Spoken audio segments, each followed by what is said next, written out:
फरवरी का एनालिसिस देते वक्त बता दिया था कि मनी इज मूविंग 25746 एक क्रूशियल पॉइंट है, इसके नीचे निफ्टी एक बार काम करेगा तो ये कंटिन्यू 320 पॉइंट से लेकर 350 पॉइंट यानी कि दैट मींस अप्रोक्सीमेटली 1.5% के आसपास एक डाउनफॉल क्रिएट कर सकता है। और वही सेम बात आज मार्केट में दिखने को भी मिला। स्मार्ट मनी मूवमेंट बताया था 25430 इट इज द रुकावट प्लेस, यानी कि यहाँ पे होल्ड हो जाएगा प्राइस, ये भी क्लियर कर दिया था। और वही सेम पॉइंट यहाँ पे दिखने को मिला, प्राइस यहाँ से भी निकल सकता था, क्यों यहाँ पे आके प्राइस अटक गया, इसके पीछे बहुत बड़े रीजन है, आगे मैं क्लियर करूंगा। अच्छा, साथ में आप देख लो बैंक निफ्टी के ऊपर, बैंक निफ्टी के ऊपर बता देता है कि स्क्रिप्ट चेंज लेवल यानी कि 61250 हल्के में जो ले रहा है वो भाई समझ से गई है कि भाई हल्के में नहीं लेना है, because of that it is the markets most powerful and markets most qualityful analysis, वो समझ गया है खुद। सो स्क्रिप्ट चेंजेस प्लेस से जब यानी कि 61250 ये प्लेस के नीचे आप लोगों को बताया था कि मार्केट सस्टेन होता है तो बैलेंस ब्रेकिंग या बबल फॉर्मिंग लेवल यानी कि 61000 यहां तक मार्केट निकलेगा। और इसके बाद मार्केट के अंदर जो वॉकअप कॉल या न्यू मार्केट सीन 60123 यहां तक बाजार को निकलना चाहिए और बाजार कंटिन्यू 60640 यानी कि 500 पॉइंट और दूरी है ये जगह तक पहुंचने के लिए। देखते हैं कल मार्केट कैसे काम करता है, यानी कि 20 तारीख मार्केट कैसे काम करता है, इसका एनालिसिस आगे तो हम देंगे ही।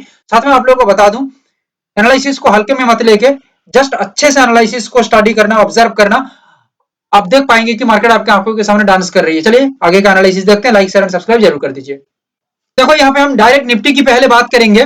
निफ्टी एक्चुअली यहाँ पे क्या बताने की कोशिश कर रहा है, देखो निफ्टी के अंदर दो इंपॉर्टेंट प्लेस है, एक है स्मार्ट मनी मूवमेंट प्लेस, दूसरा है एनर्जी बिल्डिंग प्लेस और तीसरा है नॉट जस्ट नॉइज 25330 ये प्लेस। ये तीनों का मतलब क्या है मैं आपको समझा देता हूं। जैसे प्रीवियस एनालिसिस के अंदर मैं आप लोगों को इंपॉर्टेंट प्लेस बता दिया था 25 450 400 के आसपास बता दिया था, जो मार्केट आके वहां पे रुक गया।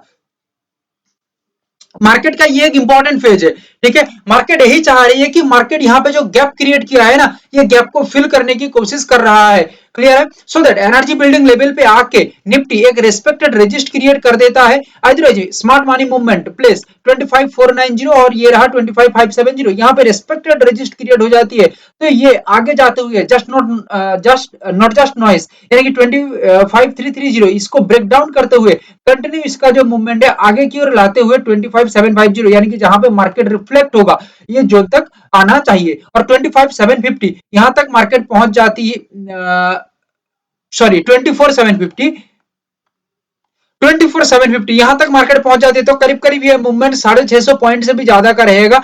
हो सकता है कल मार्केट एक गैप के साथ काम करे, सो 650 पॉइंट का मतलब कर नियर बाई 2% का एक मूवमेंट यहाँ पे दिखने को मिल सकता है निफ्टी के अंदर। मगर दिक्कत तब आएगी जब एनर्जी बिल्डिंग लेवल के ऊपर मार्केट काम करे, यानी कि 25570 ये लेवल का नाम ही ऐसा है एनर्जी बिल्डिंग, दैट मींस यहाँ पे कहीं ना कहीं एनर्जी क्रिएट हो रही है बाइंग साइड का। सो दैट जब तक इसके ऊपर ना जा पा रही है तब तक कोई दिक्कत नहीं है, बट जब जा रही है ना तब दिक्कत आ जाएगा, क्योंकि मार्केट का मूड चेंज हो सकता है 2588 तक आने के बाद, ठीक है। क्योंकि यहां से मार्केट यहां तक जो मूवमेंट है कहीं ना कहीं 300 पॉइंट का एक लगभग मूवमेंट है, जो 1% से ज्यादा का मूवमेंट ये दिख रही है, ठीक है। सो दैट यहाँ पे क्या हो सकता है कि ओवरऑल यहाँ पे एनर्जी शिफ्ट होने के साथ साथ एनर्जी बिल्डिंग होने के साथ साथ मार्केट का मूड चेंज होने हो सकता है 25880 तक ले सकता है एंड 26070 यहाँ तक नेक्स्ट आ सकता है, 26320 नेक्स्ट निकल सकता है। बट नेक्स्ट हम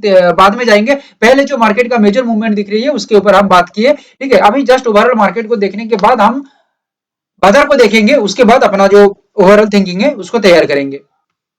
बैंक निफ्टी के अंदर 6 इंपॉर्टेंट प्लेस आप लोग देख लो, स्मार्ट आइज नोटिस और हिट गैदरिंग और सिग्नल इमर्जिंग, ये इंपॉर्टेंट प्लेस है। यानी कि स्मार्ट आइज नोटिस ये जो लेवल है और हिट गैदरिंग लेवल है, it is totally work for respected resistance and यहाँ पे एक बार रेस्पेक्टेड रेजिस्ट तैयार हो जाती है, ठीक है, देन यहाँ पे कंटिन्यू मार्केट का मूवमेंट नीचे की तरफ रहते हुए जो सिग्नल इमर्जिंग लेवल है इसको चिरते हुए नीचे की तरफ आएगा वॉकअप कॉल, यानी कि 60123 जो मैं यहाँ पे लिख के भी दिया हूँ यहाँ तक निकल सकता है। अदरवाइज मार्केट ब्रेकडाउन होकर काम करता है तो 60394 इसके नीचे भी सस्टेन होता है तो कंटिन्यू मार्केट का मूवमेंट वॉकअप कॉल यानी कि 60123 यहाँ तक रहना चाहिए। इसके नीचे टिक जाती है तो एटमॉस्फेयर चेंजिंग यानी कि 58830 ये जगह तक निकल जाएगा। एटमॉस्फेयर चेंजिंग मतलब बैंक निफ्टी के अंदर ये मूवमेंट क्रिएट हो जाती है ना, तो यहाँ पे सचमुच एटमॉस्फेयर चेंज हो जाएगा बैंक बैंक निफ्टी का, क्योंकि बैंक निफ्टी इसके बाद नीचे डायरेक्टली निकल के आएगा 58,400 यानी कि 450 पॉइंट के आसपास एक गैप क्रिएट करेगा।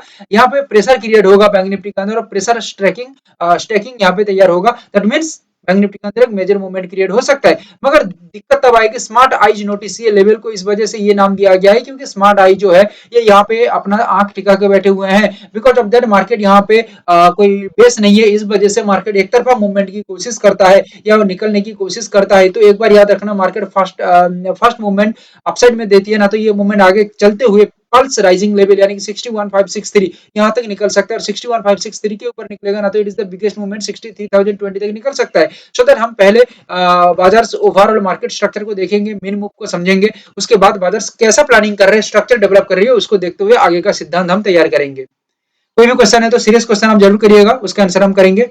Thank you, have a great day.